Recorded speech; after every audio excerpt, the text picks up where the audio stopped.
Welcome back. I'm Dr. Elise Martin.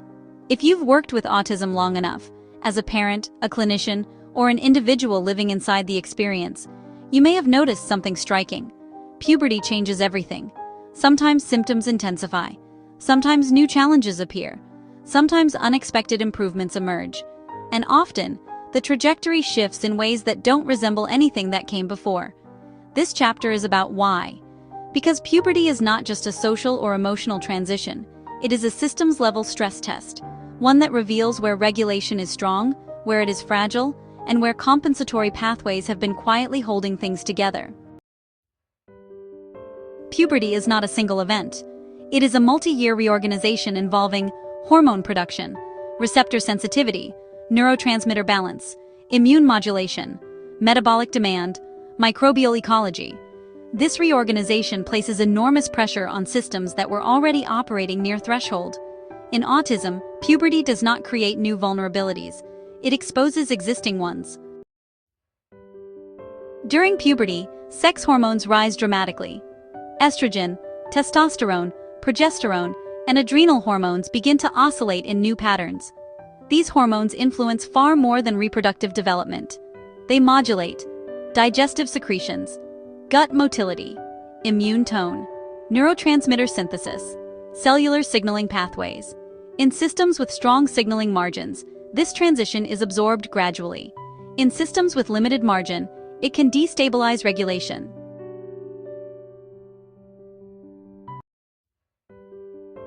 Estrogen deserves special attention here. It is often discussed as a reproductive hormone, but biologically it is a powerful neuromodulator. Estrogen enhances serotonin synthesis, improves synaptic plasticity, supports mitochondrial function, modulates immune signaling, can amplify CAMP-related pathways. In some individuals, rising estrogen during puberty provides temporary buffering.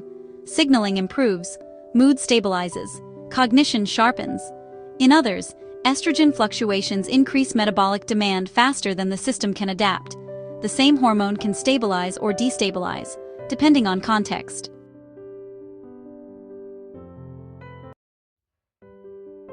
This helps explain a long-observed pattern.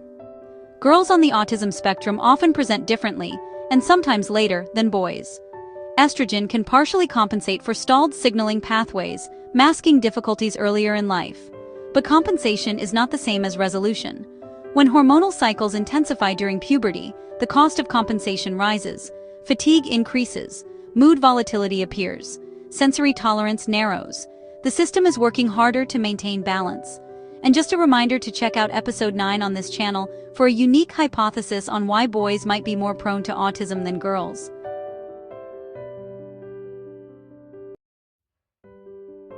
In boys, rising testosterone drives growth, muscle development, and increased energy demand.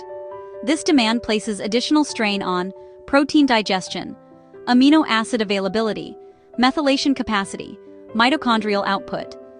If digestion and clearance are not robust, growth can outpace metabolic support. The result is often irritability, regression, sleep disruption, or increased rigidity. Not because testosterone is harmful, but because demand exceeds supply.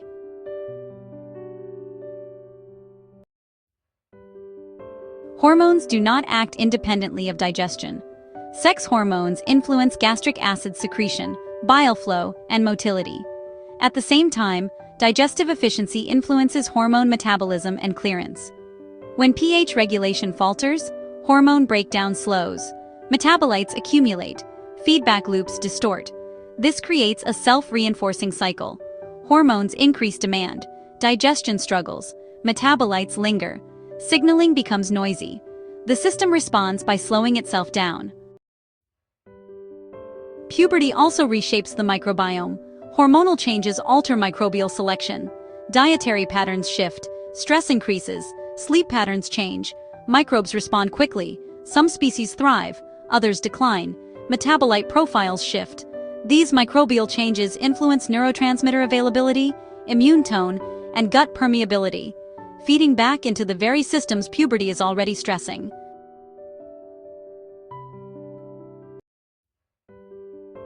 Regression during puberty is deeply distressing, but it is not mysterious. It reflects a system that can no longer compensate quietly. The scaffolding that worked during childhood may no longer be sufficient. This does not mean progress was lost. It means the system requires resequencing at a higher level of demand.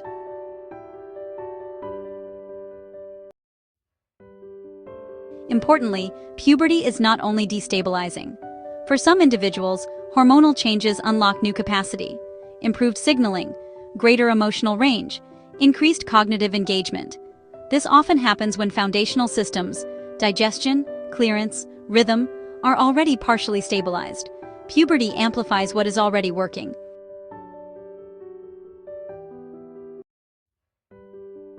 The goal during puberty is not suppression, it is support, reducing unnecessary metabolic load, protecting digestive rhythm, supporting clearance, stabilizing sleep and circadian cues, monitoring adaptive responses carefully.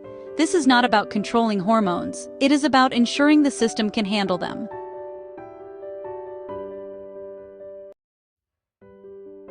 Interventions that were tolerated in childhood may become too activating. Interventions that once helped may need retiming. Puberty demands greater respect for sequence, pacing, and recovery. The system is learning a new rhythm.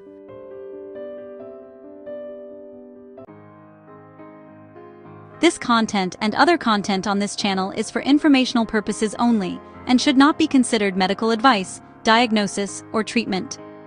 Always consult with a healthcare professional before making any changes to your health routines or treatment regimen.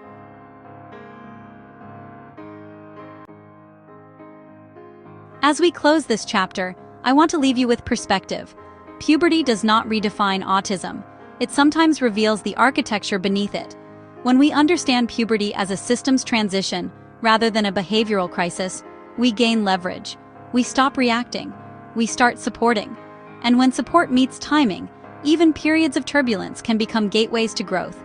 In the final chapter of this book, we'll step back one last time, not to add new mechanisms, but to integrate everything we've learned into a coherent, humane, and hopeful framework for long-term regulation and recovery.